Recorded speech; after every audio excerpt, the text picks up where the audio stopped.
Welcome, Pewter Report readers, viewers, and listeners to a brand new edition of the Pewter Report podcast, energized by Celsius, the official energy drink of PewterReport.com.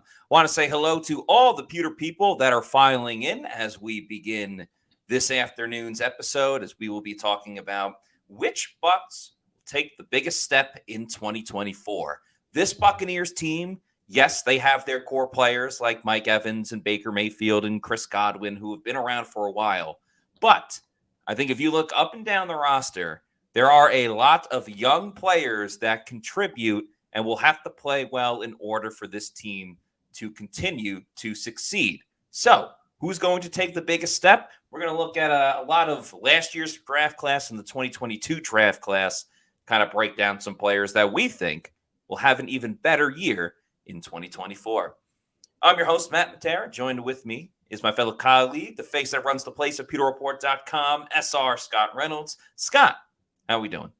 Doing great. It's always fun to tackle Hump Day with the Pewter Report podcast. That's what we're doing today. I like today's topic, Matt. You're on a roll with coming up with some fantastic topics to talk about in the off season. Thank you. And, it's so interesting because there's so many Buccaneer players I think that are going to take a step up. If you're looking at X earlier today, this morning, Brian Baldy is with his breakdowns from Fox. It really showcased Yaya Diabi and Keke Coutee. And there's so many Buccaneer players that I think are really going to take a step forward. Just thinking about this topic, me personally, I feel even more confident that if you have not smashed that 7.5 over under for the Buccaneers this year, I recommend you do it. Now, I'm not a gambling expert by any means. That's more Matt's forte than mine.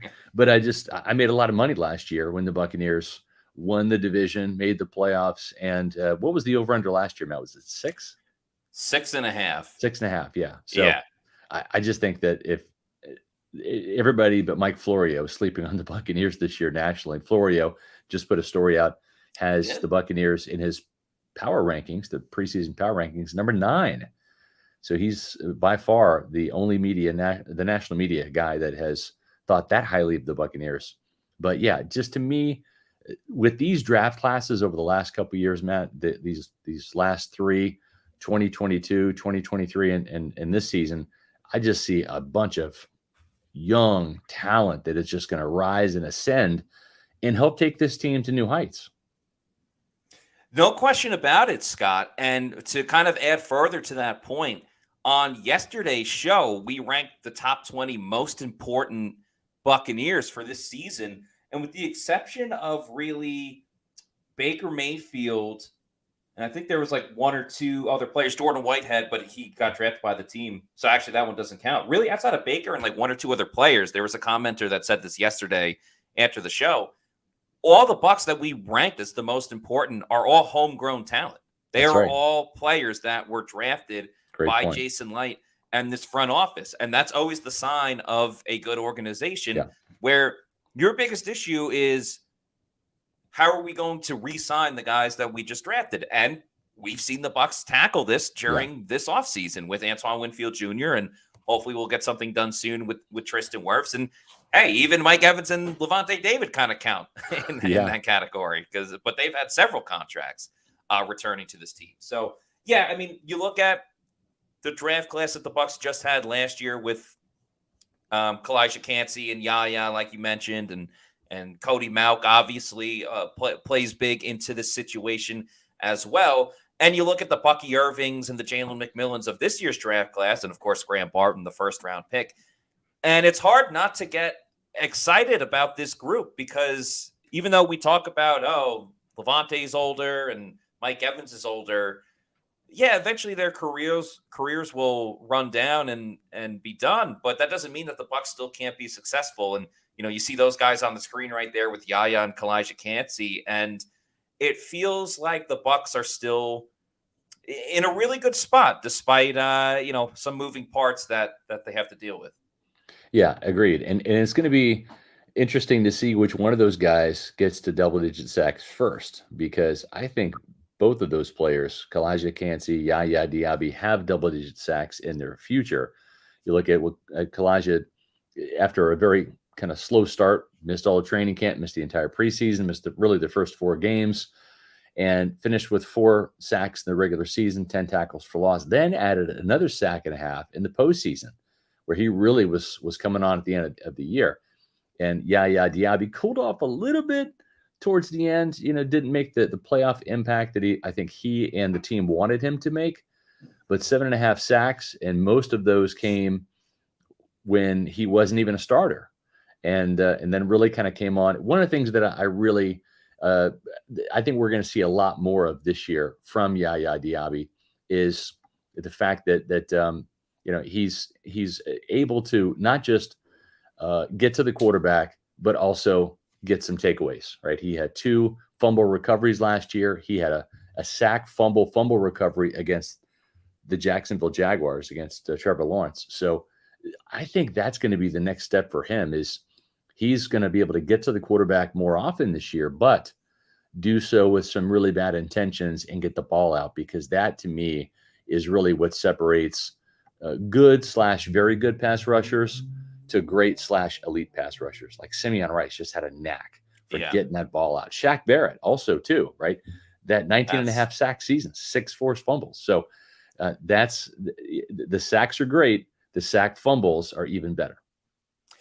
Yeah, and that's what makes this topic so interesting, right? Because if we were going to say who's the best players from, last year's draft class or 2 draft classes ago, obviously the front runners from last year would be Yaya Diabi and Keke Coutee. But it's not just that, because we can say, all right, Yaya went from 7.5 last year. Let's just say he gets to 9 this year. That's a step forward. But let's just say someone like Payne Durham, who barely played at all last year, didn't score a touchdown. If Payne Durham scores 5 this season, let's just say, that doesn't make Payne Durham a better player than Yaya Diabi, but you could argue he made the biggest step because, he wasn't as polished as Yaya was in their rookie seasons. But to bring this back to Yaya Diabi, I'm glad you brought up Shaq Barrett, because in his prime, that's what Shaq did best. Yes, he would get a ton of sacks, but a lot of times, some of his sacks were just forcing the fumble and making sure that the quarterback, he didn't even tackle the quarterback. He just knocked the ball out of the quarterback's hands. That still counts as a sack, which is great. Like, at times, I think defenders forget, if you just grab the throwing arm of the quarterback, they're not completing the pass. At best, it's going to be an incompletion, and that's still a win for the defense. So how can Yaya really improve?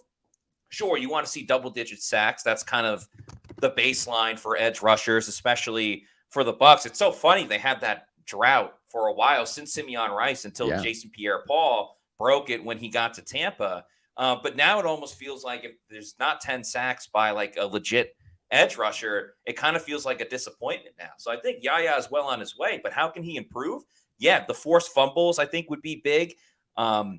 Pressures that force interceptions by the secondary. Now, I know there's not a direct legitimate stat that kind of proves it, but I think Yaya can take a step forward without necessarily showing it statistically in the box score. And I think everyone will be fine with that. I just want Yaya to be an absolute menace. I want Yaya to listen, at this point, 2 years into his NFL career, he's still not going to be in the conversation of TJ Watt and Myles Garrett. But when the Bosa brothers, they kind of made immediate impacts early in their career, I could see Yaya getting into those type of conversations of, hey, here's the next young up-and-coming edge rusher. It's very difficult to do. Like, even someone like Max Crosby, I don't think shot out of the gate that way. But Yaya, based on the motivation, and I think there's a good argument to have, too, because I had this with Josh Capo last week. Like, do you view Yaya as a number 1 outside linebacker, or is he just the top outside linebacker on this Bucs team? I think right now he's the top outside linebacker on this Bucs team. I can think this season he can go and become a legit number 1 outside linebacker, edge rusher, pass rusher, whatever you want to call him. I think he has that in him. This is a guy that is just an absolute physical specimen. And more importantly, he works at his craft. He's such a hard worker. He's humble. Friend of the program. He's been on a couple times. And there's not a lot to pick apart about his game. It's just he just doesn't know what he doesn't know yet. It's just getting experience. And I think had he started the season and had more playing time at the early part of the season, he would have been further along, because I think that's what football is all about, is just getting experience. The more experience you have, typically the better. So, yeah, I think this year, as a day one starter, if he's healthy for 17 games plus the playoffs, I do think he can be quickly a Pro Bowl caliber pass rusher. And I'd be surprised if he wasn't. I would be surprised if he didn't increase his sack total this year. And I'm not saying he's destined for the Pro Bowl this year, but I'm just saying I think that he can get there sooner rather than later. And it's going to be interesting too, like I said, which guy is actually going to achieve that level first, Calijah Kancey or Yaya Diabi. And with Kancey, again, it's just you wonder, had he gone through training camp? Had he had any snaps at all in the preseason? Had he played outside of 11 snaps in the first 4 games of the year? How much further along he would be? And now, he's, as Brian Baldinger said, he's going to the Sack Summit this weekend out in Las Vegas, that's put on by Von Miller and Max Crosby and some of those guys. And he's going to be there. And you have to appreciate the guy right in the middle of his off season, not taking a vacation this weekend. But I mean, you're in Vegas. You're going to have a little fun out there too. Right. But it's really a camp for NFL players, put on by NFL players, to work on pass rush moves and borrow from the best. On a side note, I love that NFL players are doing these side camps, I guess, if you want to call it. Like there was Tight End U that happened a week or two ago. That's led by Greg Olsen, who's retired now, but Travis Kelce and George Kittle. And of course, quarterback camps have been going on since the dawn of time, since football was invented. So I love that now there's a Sack Summit and the Bucs are going to be represented by Calijah Kancey. Calijah is one of the more intriguing outlooks for the Buccaneers because, yes, he was great when he was available and healthy. I do fear for him a little bit. I'm not saying he's like injury prone by any means, but I do fear that something's just going to like flare up once again. I don't want it to happen, but sometimes like things are too good to be true. And I'm not saying that's going to necessarily be the case with Calijah Kancey, but man, like how could you not get excited about the duo of Yaya and Kancey for a full 17-game season? And oh, by the way, there's still Vita Vea in the mix and a young up-and-coming outside linebacker, unless it's JTS that wins the job, coming on the edge as well. But we got a super chat to get to. And of course, you know the rule. If you super chat us, we will talk about whatever topic, whatever question you have. This one is fairly on brand anyway. But thank you to Black Gold 1999 with the signature 1999 super chat. Yeah, he says, do you think the Bucs will move on from Joe Tryon-Shoyinka and Logan Hall next year? Yeah, it's interesting. I mean, in some respects, they already have. Jason Light does not sit on mistakes very long. I mean, look at Roberto Aguayo. He got ridiculed for trading up into the second round, moving from the third round to the second round to get a kicker. And you know what? If he had become the next coming of Sebastian Janikowski or someone like that, it would have worked out. The process was somewhat sound.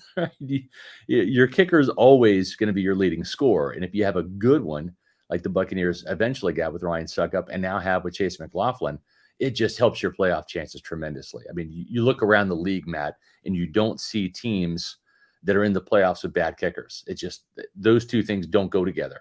So, back to my point, Aguayo, a second-round pick, was cut the next year. I mean, Jason Light does not wait to move on from what he deems mistakes. Now, the thing is with Joe Tryon-Shoyinka, you saw the Buccaneers draft not just one but two outside linebackers last year, in Yaya Diabi and Jose Ramirez, and of course Marquise Watts, who's going to be on the program tomorrow at 4:00 Eastern, is a player that they're really high on as well, and he showed some pass rush ability at the end of the year. With Logan Hall, they drafted him at the top of the second round in 2022. And then a year later, they draft another defensive tackle, Calijah Kancey, when it looked like Hall was just not going to be, that impactful type player. So in theory, they already have their replacements on this roster. Now, it's up to Hall. It's up to JTS to have the Buccaneers pump the brakes a little bit and say, don't cut me, right? I'm still worthy. And I think, and we've talked about it, Matt, there's a role for Hall if he can be a bigger, stronger, more athletic version of Will Golston. And Will Golston now in year 12 on this team, very similar size, 6'6", 310 pounds. And we've seen Logan Hall increase his size. Now he's about 295. He's going to be 300 by the time training camp's there. That's going to help his cause, but he's got to make some plays. He's got to be able to finish the job. And of course, finishing, that's something that's been a problem for Joe Tryon-Shoyinka. The good news is Shaq Barrett's not there. They did draft, again, another outside linebacker to replace JTS and Chris Braswell in the second round. But it's up to Joe Tryon-Shoyinka in a contract year, highly motivated year, to pump the brakes, Buccaneers. Maybe think about re-signing me if he has a breakout season. And sometimes you see it. It's a lot of times what you see is what you get from players by year 4, right? 4 sacks, 5 sacks. It's kind of what JTS is.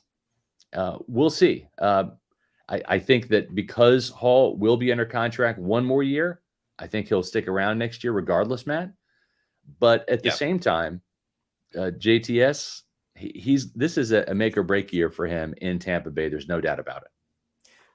Unfortunately for JTS, I think the ship has sailed because it's a little bit out of his control in a couple of areas. Now, unless he leads the team in sacks, which if you read Scott's What If series, that is a what if Joe Tryon-Shoyinka leads the team in sacks. Here's the thing. If he's leading Tampa Bay and getting to the quarterback, odds are it's probably double digits or 8 or 9. So he obviously has played himself at a level where he deserves a higher paying salary, but the Bucs will probably, depending on how good it is, will probably say, well, we have a lot of, essentially cheap labor with Braswell and Marquise Watts and Jose Ramirez and other teams who may want to throw a lot more money at JTS. The Bucs are going to say, we have a couple of different areas that we still have to address. We're going to let Joe Tryon-Shoyinka walk. If he doesn't perform, the Bucs are going to say, well, why are we going to give him any money? Again, we have all of these guys. So I think the only way Joe Tryon-Shoyinka stays with the Buccaneers is if he pretty much performs at the level that we've seen him perform as a Buccaneer throughout the years. And he gets an Anthony Nelson type of contract where it's a raise for Joe Tryon-Shoyinka. It's more money than he made on his rookie contract, but it's not a mega deal, and it doesn't hurt the Bucs with their salary cap. The thing, JTS, if that's the route that it happens, what would work in his favor is that Braswell is unproven. Marquise Watts, yes, there are splashes, but not totally proven by any means. And Jose Ramirez has not played a snap in the NFL, and Randy Gregory has yet to come to practice. So there's a lot of uncertainty, just things that haven't been proven outside of Yaya Diabi. And, of course, Anthony Nelson as well. So that's the only way I see it for JTS. Logan Hall wouldn't make sense to get rid of him. But Hall's in a similar situation where I think he could continue to keep re-signing with the team and eventually just be the next Will Golston of kind of reserve player, come in, come out. But, he's going to have to step it up. There's no question about it. Yeah, I agree. And I think the thing, too, with JTS is he does bring some value in the fact that Todd Bowles likes to drop the edge rushers in coverage, right? Those zone blitzes, and he's really good in coverage. So, I mean, he can help himself, even if he gets 5 sacks again, but maybe he gets an interception or 2, right? We saw, Jason Pierre-Paul, who doesn't have all of his digits, he had 2 interceptions during his Pro Bowl year. I think that was 2020. So we'll see. That's why Jason likes to have players in their contract year, even guys like Winfield last year and Mike Evans. Exactly. Give you the opportunity in the pressure cooker moment to rise or fall. And we've seen some guys rise, and Evans and Winfield were the latest, and we've seen a guy fall. That was Devin White. And there was those discussions about playing Joe Tryon-Shoyinka in the quote-unquote joker role, where he'll maybe be off the line of scrimmage, maybe he'll be moved around. And, if it works out, that would be great. But also I feel like at times in recent years, when you draft a player that doesn't have a home. You're not sure if he's a linebacker or defensive lineman or is he a safety. It puts you in a little bit of a weird spot. It kind of reminds me of I think it was Isaiah Simmons that got drafted by the Cardinals a couple of years ago, and it was like, where exactly is he going to play? Right. And JTS obviously he's been in the league for a while and has been an edge rusher, so worst case scenario he could just go back to that position.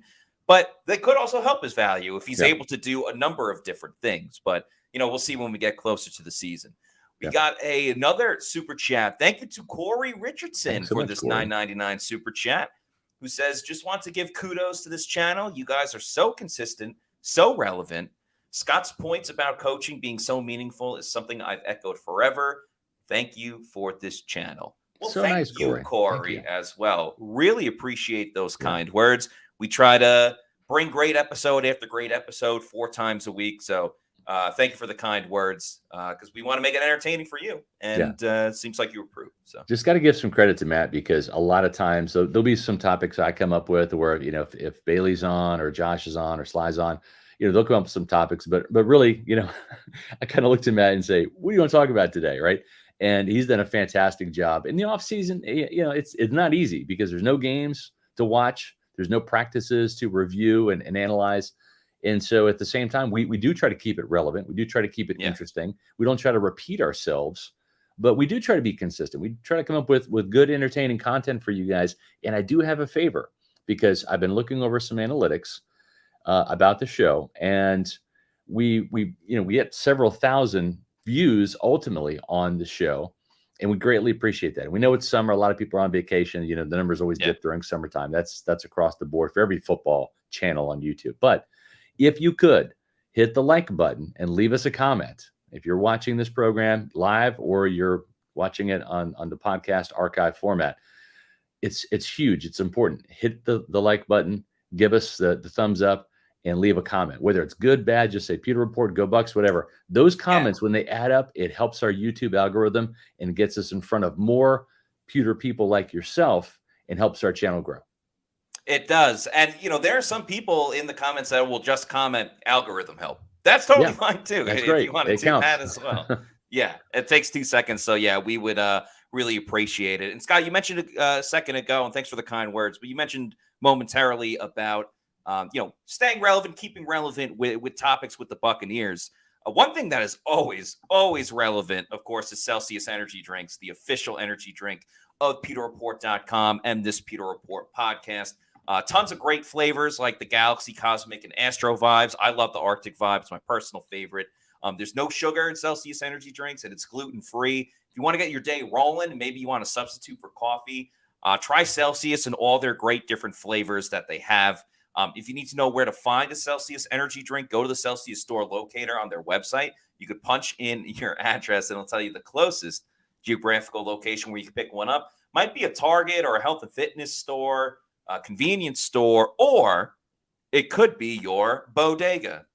For you, Mojo Jojo, bodega. And once you keep going to your bodega and you're like, wow, I love these flavors of Celsius.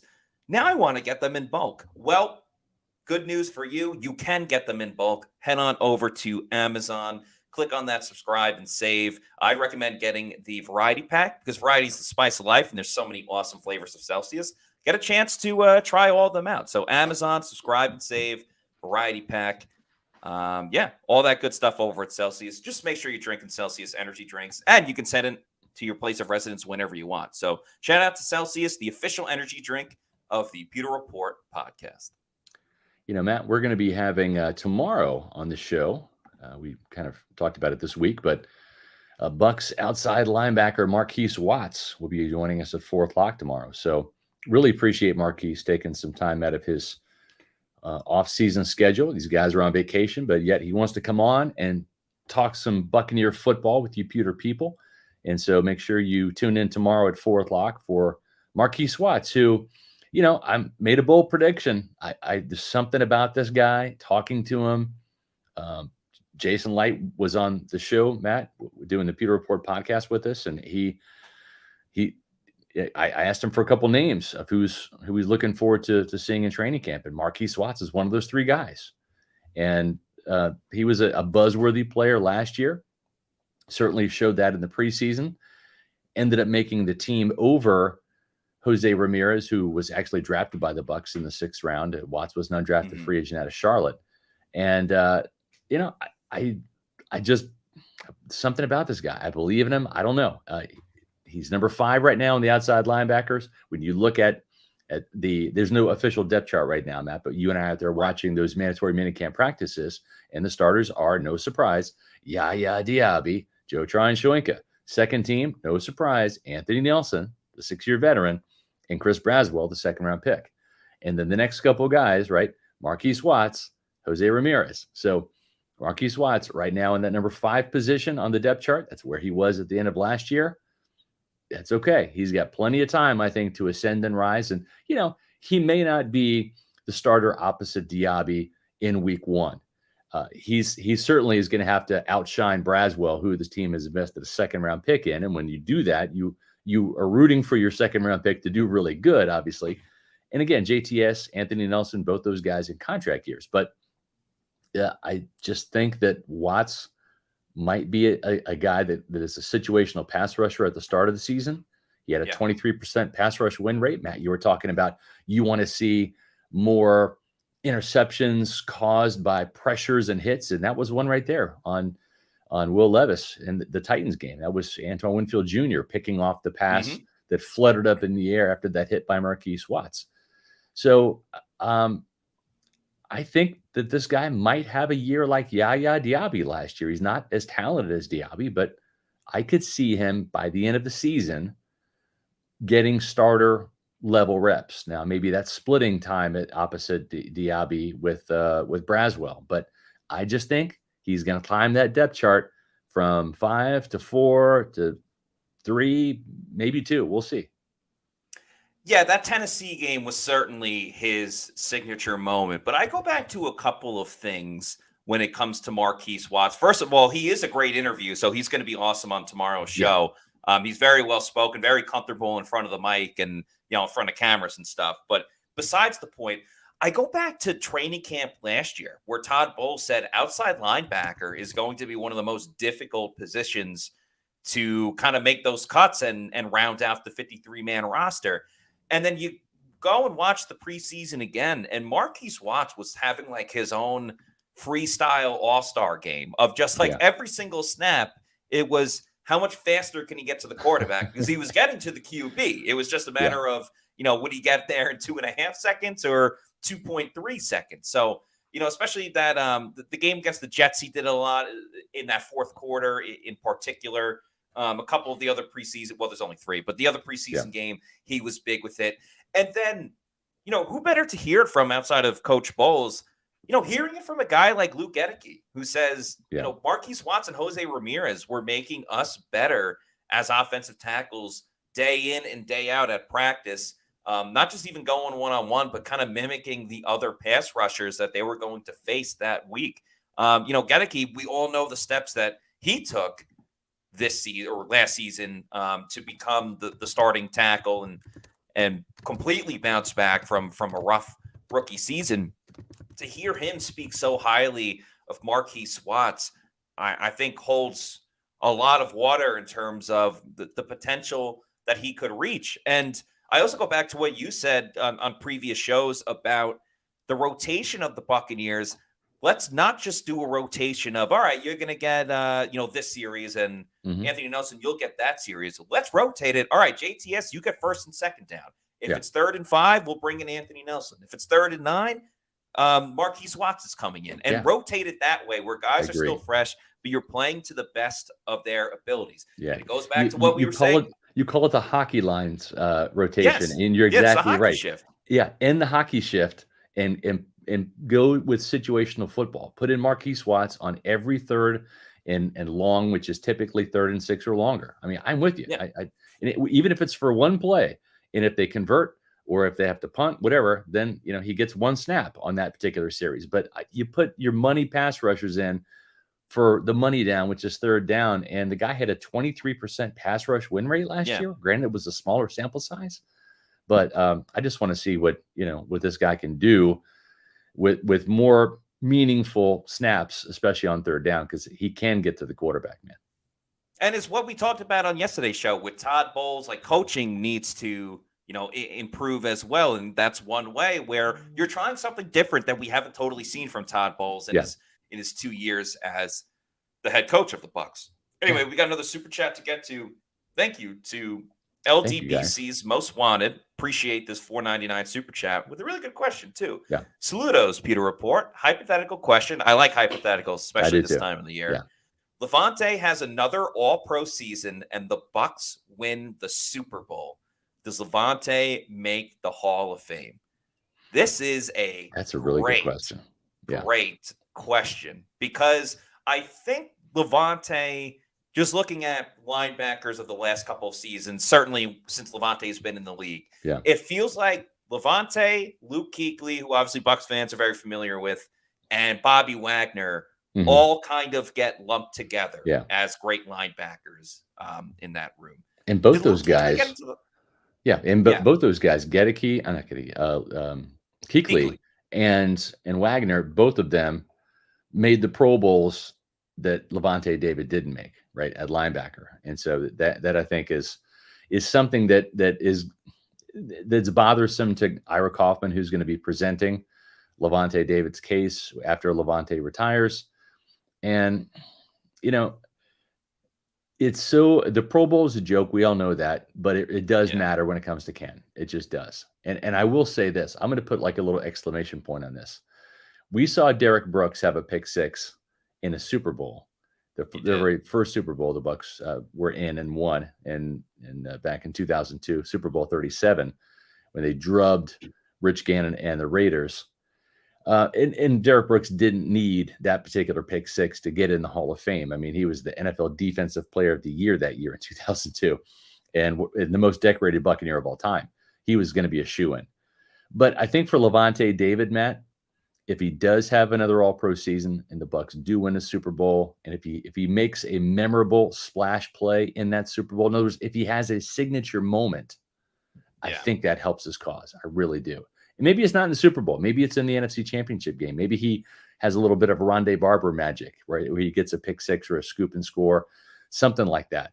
But I think that Levante needs to kind of have a signature moment this year, or if he plays 2 more years, another year, to really bolster his case. Because and honestly, that's the one question. If I could go back and do the Jason Light interview with, and I'll ask Jason about it at some point in time, but that's the one question on the podcast I really wanted to ask him, and I neglected that.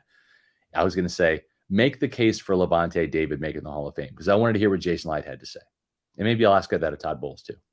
Yeah, that'd be very interesting. I just kind of looked real quick at recent Hall of Fame classes.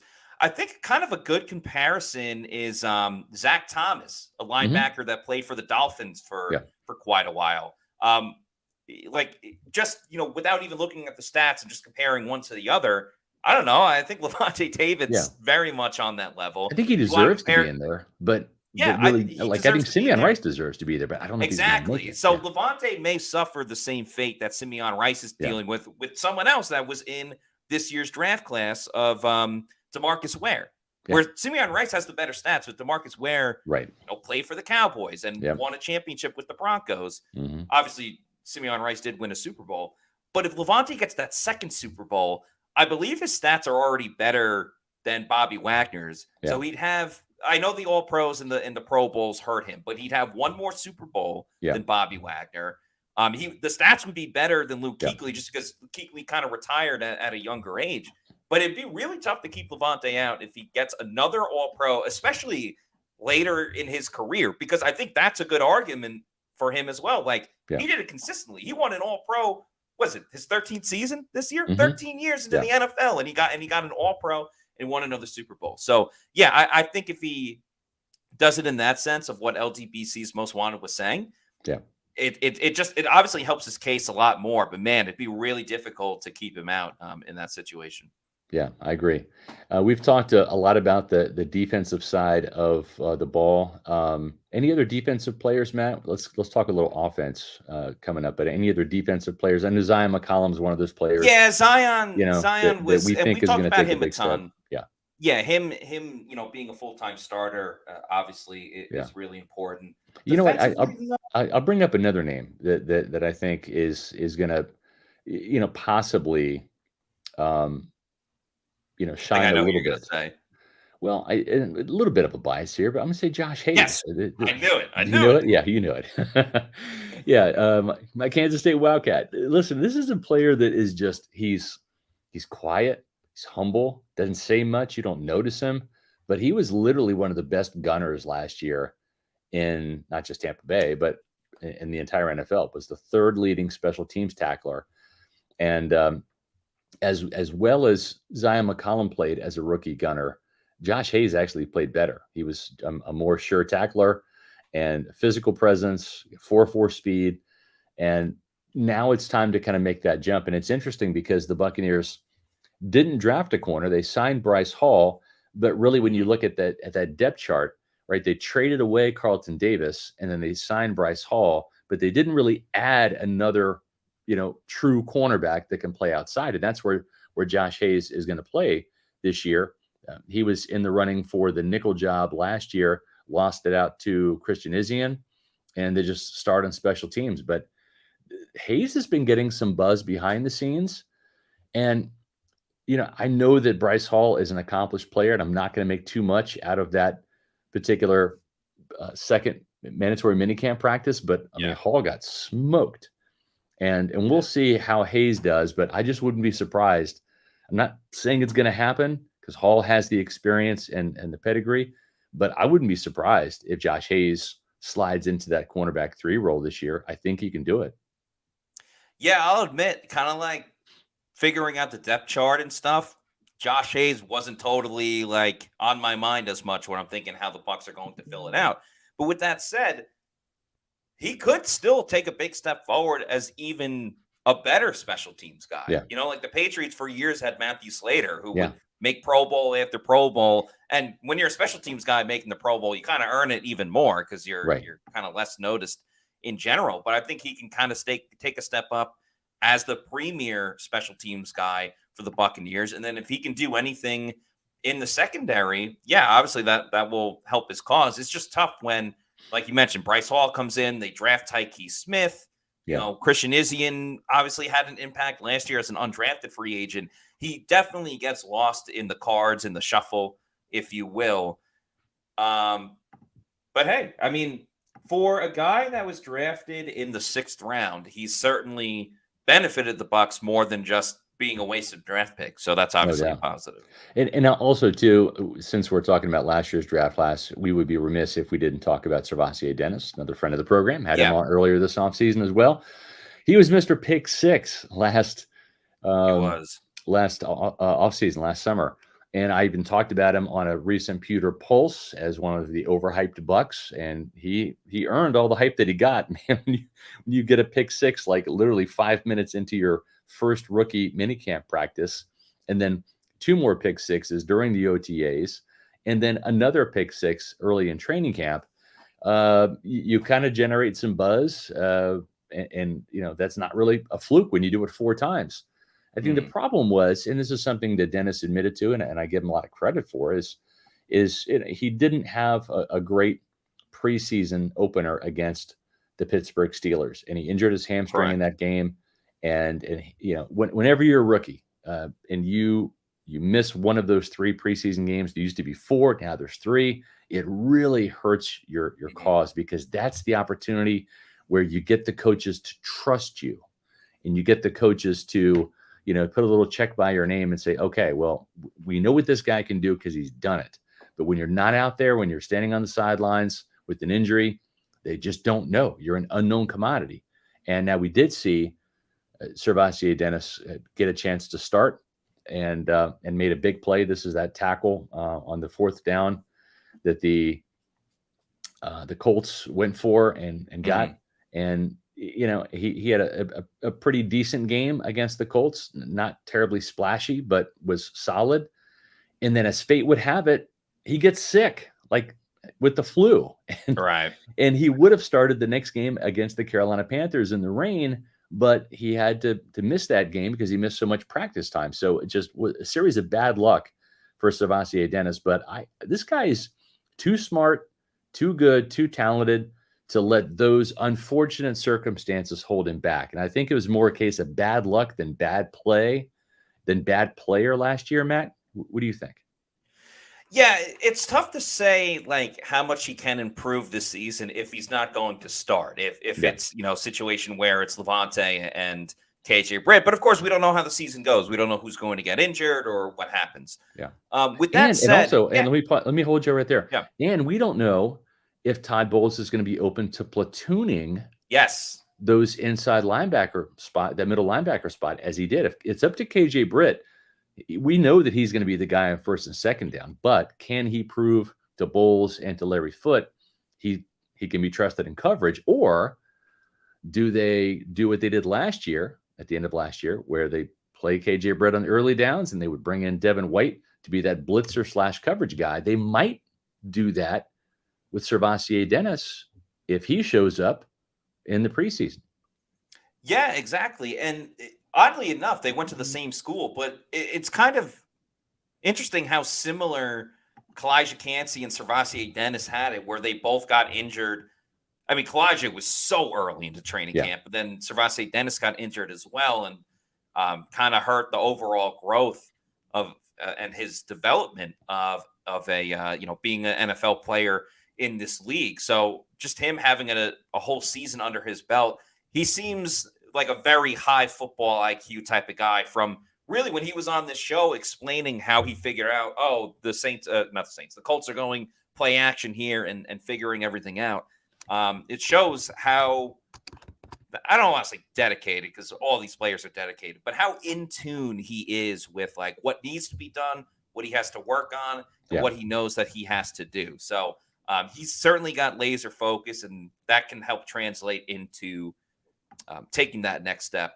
A lot of laser focus is important as well when you're picking the bets that you want to make, whether it's for football season or it's for, current sports going on like baseball and the Olympics around the corner. Everyone knows I'm a big gambling fan. And if you are going to gamble on sports right now or football season, or specifically the Bucs, the best place to go and bet on them is over at MyBookie.ag. And use the promo code Pewter when you sign up on the app. That's PEWTER, and get a first deposit bonus when you sign up. So that's free money in your account just by using the promo code Pewter. Even if you learn from Plant City Math, you know that is a heck of a deal. So check out MyBookie. They got all great props and parlays that you can do, and their online casino is great as well. If you like going to the casino and playing craps and baccarat, roulette, and blackjack, all that fun stuff, they have the online casino. It's just like you're in the building. So check out mybookie.ag and use that promo code Pewter. That's PEWTER. I believe we had a super chat right there. Yes, did we? Sure did. Thank you to Kathy Gillespie for this $5 super chat. You're the best, Kathy, who says, switching to offense for a moment, am I being too overzealous with my excitement about McMillan making a major splash? No, I think this is a player that at Washington, and you look at the receivers that Washington's pumped into the NFL, especially this year's draft class. It wasn't just McMillan. Jalen Polk was a second-round pick. Rome Odunze was a top 10 pick. And in short order, in his second year at Washington, you saw that it was him, not Rome Odunze, leading the team in receptions and touchdowns back in 2022. So I believe that McMillan is going to come in and really this wide receiver 3 battle is going to be fun to watch, Matt, because it's not just about McMillan, and it's really Trey Palmer as well. Remember, Palmer was kind of a buzzworthy guy that had this great over-the-shoulder catch against the Jets in the preseason, and started off his Buccaneer career with a touchdown in week 1 against the Minnesota Vikings. And then they will, you look at the fact that he had a touchdown just a couple weeks later against the Saints, and then had a big game later in the year against the Saints. But in between, had some holding penalties in the run game that were troublesome, had some drops, had some fumbles, right? The ball security issue, that's the thing he's got to work on. But all indications are that Trey Palmer has been one of the standouts this offseason. Now, he didn't participate in the mandatory minicamp, had a soft tissue injury, but he is a player that really has raised his game. He's a very serious individual, and I think he is going to rise to the occasion. And I think that Jaylen McMillan is going to be as good as advertised. And if you're the Buccaneers, this is a new no-lose situation to have this many good wide receivers, and all McMillan and Palmer need is just experience. Or they're not a Godwin and Evans level yet, but whenever you have one of those three guys, Matt, in this three wide receiver offense, Mike Evans, Chris Godwin, let's say it's Jaylen McMillan, whenever one of those guys needs a breather, you're bringing in another starting caliber wide receiver in Trey Palmer. And you shouldn't be missing a beat right there. That's right. There's no question about it. And the positives and negatives that you just weighed out for Trey Palmer, that sounds like a typical rookie season for a 6th round pick. Well and said. The bright spots can be replicated by Trey Palmer, where the problems that he had, holding penalties and dropping the football, those can get cleaned up way quicker than those bright spots going away. So that's the great news about Trey Palmer. Now, to answer Kathy's question about being too overzealous with McMillan, I'm going to say a little bit, just because I've fallen victim to it as well with other wide receivers in the past for the Buccaneers. He's got to prove it when the pads come on, but he's off to a really good start. Yeah. And there's more reason to believe that Jaylen McMillan can get it done versus some of the other wide receivers that have gotten some hype in previous years, and it didn't work out. And I say that because, one, as we've talked about, 3 wide receiver offense for the Buccaneers. That means someone has to play it. More opportunities for Jaylen McMillan. And 2, he was a 3rd round pick. He has that early draft pick talent. People said that he slid because of the injury that he had. He's been the highest drafted wide receiver since Chris Godwin, who I believe was also in the 3rd round. So the talent level is there way more than any of the other previous draft picks or guys that were the next big thing for the Buccaneers after Mike Evans and Chris Godwin. So there's a lot of reason to be excited about Jaylen McMillan, but let's give it until August before we really say he's the real deal. Yeah, I'm with you on that, Matt. And I just did a Pewter Pulse episode on the overhyped Bucs, and a couple of those guys I mentioned were in fact wide receivers. Kenny Bell, Jalen Darden. So we've kind of seen this. And at least with Trey Palmer, we know that he's a dog. His game doesn't change when the lights come on. His game doesn't change when the pads come on. He's the same dude all the time. And I think Jaylen McMillan's going to be that way. I don't see him being the next Kenny Bell or Jalen Darden. But to your point, hasn't done it yet. And one guy that we did notice was out there making some strides this offseason was Payne Durham, the cover guy today for the video, Matt. And he looked faster and quicker. Those are some things Jason Light mentioned. And we did see him get some separation. He ran a kind of a god-awful 4.87, which isn't good. At the same time, there's a couple of tight ends that certainly have more ability. One of those guys is Jason Witten, comes to mind. The Cam Brate was never a fast guy, but they're crafty. Guys like Witten and Brate are crafty. They know how to find those soft spots and zones and settle down. They know how to do those little subtle body movements, the head fake, the body positioning, boxing out like a basketball player. But this is a guy that just found the end zone over and over and over again at Purdue and made one hell of an acrobatic leaping touchdown catch in Mobile. And, he was one of 5 Senior Bowl players the Bucs drafted last year. So I think this guy is, he is going to give Cade Otton a little bit of a run for his money. This team loves Cade, but Bailey Adams in our bold predictions Pewter Report roundtable from yesterday, his prediction was that Payne Durham was going to have 5 touchdowns? The second most touchdown receptions on the team for the Buccaneers, which is certainly bold. And, it kind of reminds me, I know we talked maybe because he was playing in Indiana, but that Colts game, he made a nice athletic catch. And unfortunately, he was tackled at the 1-yard line, could have had his first career touchdown there. I really like what you said about him being crafty. He can kind of just slip into these little spots where maybe he's only open for a second, but if you find him in that 1 second, he'll hold on to the ball. I know we talked about Cade Otton being security blanket for Baker Mayfield. I think Payne Durham could be another red zone option for the Buccaneers. And obviously Kate Otten will too.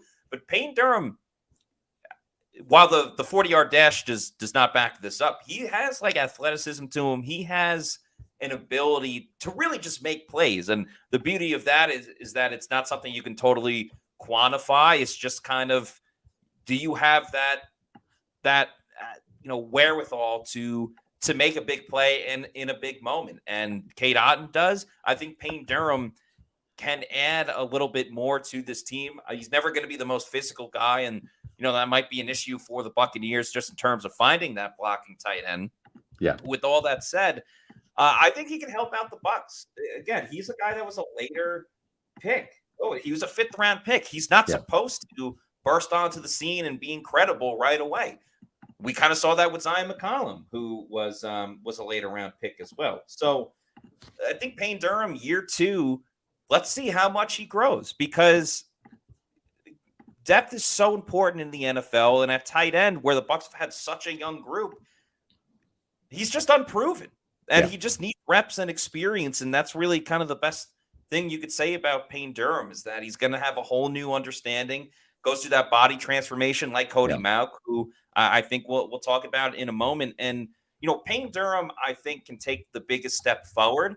But Cody Mauch, even if it's a little bit of more progress from when he was a rookie, that would be most impactful to the Buccaneers on the offensive side of football. Yeah, and when you look at Cody Mauch, this is a recent picture standing next to Graham Barton there, and he's gotten bigger. That's one of the things that he wanted to do. He had kind of that angular offensive tackle type body last year when he was a rookie guard, transitioning from left tackle at North Dakota State to playing right guard in the NFL. And he wasn't around for Alex Kappa, who made a similar move from left tackle at Humboldt State to right guard in the NFL in Tampa Bay. And remember, Kappa didn't start as a rookie, and Mauch did. So Mauch's a little bit ahead of the curve there. But I mean, this was his body last year. You can see the arms were kind of thinner. You can see kind of the svelte, long, lean, angular type of frame. And he just looks more like a guard this year. He's girthier. He's bigger. He's got some more of a square physique rather than that long rectangle physique. And I think that added weight's going to help him anchor better in pass protection and move people at the line of scrimmage. And so far, so great, I think, for Cody Mauch. He's had a very good offseason. It's just being consistent, right? Down in and down out. That's the biggest thing for Mauch. Yeah, there's no question about it. And I get the biggest thing for the Bucs is that they just want to make sure that they can limit as many questions about this offensive line as possible. And there were certainly questions last year. Remember, Luke Goedeke was a question mark heading into last season. This season, Luke Goedeke's not a question mark. Certainly Tristan Wirfs is not a question mark. Right. Cody Mauch, you feel good about, but you can't guarantee that he's solidified as being legitimate in that spot. So right now the Bucs have 2 questions for sure with Graham Barton and whoever wins that left guard spot. Yeah. Cody Mauch is ahead of that, and the bodybuilding, all that stuff has played a big role. Yeah. But this year, I think the Bucs can kind of staple in, all right, he's good to go. Yeah. I think one more guy we should talk about on the offensive side is Rakeem Jarrett. This is a player that didn't play a whole bunch last year, but was on the active roster, had a huge catch against the 49ers, deep throw and catch by Baker Mayfield and Rakeem Jarrett. Actually tore his quad on that play and stayed in the game. Tough guy. I mean, only missed 4 games, was on short-term injury reserve, came back by the end of the season. Now, more experienced players like David Moore got to play down the stretch. But with Devin Tompkins gone now and Moore gone, I think that even with McMillan's addition, I think there's a spot for Rakeem Jarrett, especially maybe as a kick returner. This is a player to keep an eye on because he does have speed when the ball's in his hands, and he's a tough guy, a very physical player. And I'm curious to see how it all shakes out a wide receiver. I think they're going to keep 6 this year, Matt. And if that's the case, Evans, Godwin, McMillan, Palmer, and number 5, maybe Rakeem Jarrett on the depth chart. And even if it's 5, he makes the team. If it's 6, I like his chances even more. Yeah, initially heading into this year, I wasn't the biggest fan of Rakeem Jarrett, but then he balled out the last 2 days of Buccaneers He minicamp. really And did. I think he really will benefit from Sterling Shepard signing with the Buccaneers because I think he's one of the guys that's probably most directly impacted from it of, oh, now I really have to work for my roster spot. And so I think Sterling Shepard obviously will push the whole team, but really pushed Rakeem Jarrett specifically. Yeah. Well, if you want somebody working to make some money for you, well, turn to the folks over at Immuni Financial. At Muni Financial, we help you live in the now. Dude, congratulations. We're so happy for you. Thank you. And even though the now may feel very different, you still need to plan for the future. How's retirement treating you? Oh, just fantastic. I know I say it all the time, but you really got to come up to Colorado. Let's do it. All right. Yeah. We can help you develop that plan to keep you on track so you can still prepare for tomorrow, today. Muni Financial. Plan ahead, stay ahead. Managing your family's wealth, well, it means more to Immuni Financial than just simply allocating your assets. It means legacy planning, brokerage and advisory services, retirement accounts, college savings accounts, and insurance services. With 40 years of experience doing what they do best, let Immuni Financial help you plan ahead and stay ahead. Give them a call at 1-800-868-6864 or visit them on the web at immuni.com.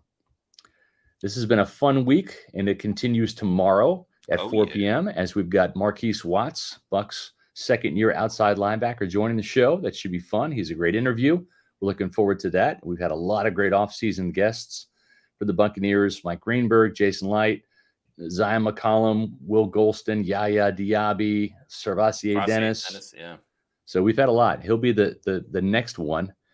Speaking of the next one, I just put a new Pewter Pulse up on our Pewter Report TV channel, so make sure you check that out, as well as their other stuff up on pewterreport.com and Pewter Report TV.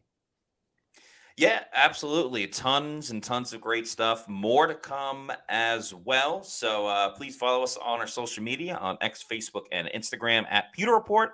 And our YouTube channel is Pewter Report TV. Please like and subscribe. Leave a comment, like we said before. Leave a comment on this YouTube video once we are done and wrapped up. And yeah, if you have any thoughts, considerations, maybe a topic you want to hear us talk about, or Scott to do Pewter Pulse on, feel free to put that in as well. Maybe we'll build a whole episode or a whole Pewter Pulse about it. So yeah, again, we want to be as involved with the Pewter people as we possibly can. We want you guys to enjoy this show. As Kathy says, love me some Pewter Report. We love all the Pewter people too. Yes, we can't thank you guys enough. Thanks for the super chats today. Yeah. Thank you. But yeah, thank you very much. So Marquise Watts is on deck for tomorrow. That's going to do it for us on today's show. So for Scott Reynolds, I'm Matt Matera saying thanks everybody for watching. We'll see you tomorrow at 4 p.m. for another edition of the Pewter Report podcast. Out.